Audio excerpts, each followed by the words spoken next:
دي همسة حكاية ليكم. في أوقات كتير الإنسان بيكون تعبان من غير أي سبب واضح، لا هو بيكون مريض ولا هو في مشكلة كبيرة حصلتله، بس القلب بيكون تقيل والروح بتكون مرهقة، كأن في حمل مش باين شايله طول اليوم.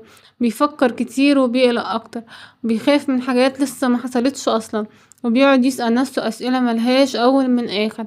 هي الدنيا دي هتتعدل وهتظبط امتى؟ طب ليه كل حاجة ماشية بالعافية وبالعكس؟ هو ليه الطريق طويل كده ومجهد؟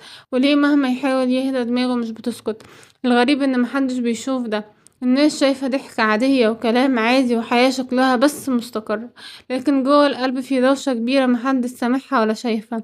ومع الوقت الواحد بيكتشف ان هو شايل فوق طاقته، شايل المستقبل وشايل الخوف وشايل حسابات بكرة، شايل مسؤوليات حاجات اصلا مش في ايده، كأنه مطالب يتحكم في كل حاجة حواليه.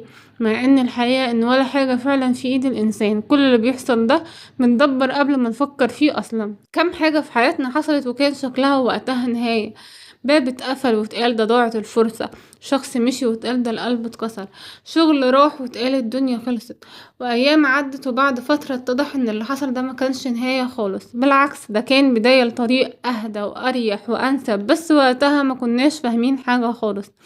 المشكلة ان احنا دايما بنحكم على اللحظة وهي سخنة، بنشوف الوجع بس ما بنشوفش الحكمة اللي وراه، وبنستعجل النتائج وننسى ان في تدبير اكبر مننا بكتير بيحصل في هدوء تام. الانسان بيتعب اكتر لما يحاول يسيطر على كل حاجة، لما بيفضل يفكر طب لو حصل، طب لو ما حصلش، طب لو بكرة طلع اصعب، طب لو اللي مستنيه مجاش، ويقضي عمره كله قلقان على حاجات ممكن اصلا ما تحصلش، وفي الاخر اللي مكتوب هو اللي بيتم. طب ما نرتاح. الطمأنينة مش ان الحياة تبقى مثالية وما فيهاش مشاكل، الطمأنينة ان المشاكل اصلا تبقى موجودة فعلا بس القلب ثابت، ان الدنيا تبقى ملخبطة شوية وبرضه من جوه هادي، عارف ان ربنا عمره ما بيختار لعبده غير الخير، حتى لو شكله مش مفهوم دلوقتي. قد ايه حاجات زمان كانت موجوعة لدرجة ان النوم كان بيهرب من عنا، دلوقتي بقينا نفتكرها عادي جدا وكأنها ما حصلتش. قد ايه ناس كانت كل حياتنا وبعدوا واكتشفنا ان وجودهم ما كانش الخير لينا ابدا. قد ايه دعوات اتأخرت كتير وبعدين لما اتحققت جت احسن واجمل من اللي كنا بنتمناه بكتير. كل ده بيأكد حاجة واحدة، ان التوقيت اهم من الحاجة نفسها. يمكن اللي متأخر دلوقتي بيتجهز بطريقة احسن بكتير، يمكن الباب المقفول بيحمينا من طريق كان هيكسرنا، يمكن المنع اللي مضايقنا هو في الحقيقة رحمة مش شايفينها.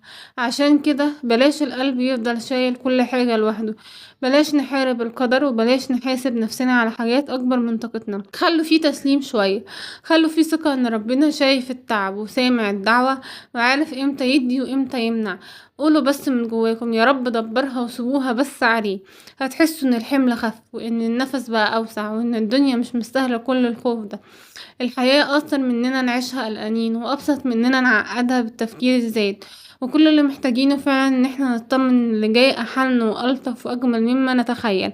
دي كانت همسة حكاية ليكم، ولو وصلتوا لحد هنا سويه قلب في التعليقات، ونشوف بعض في حكاية جديدة بكرة ان شاء الله.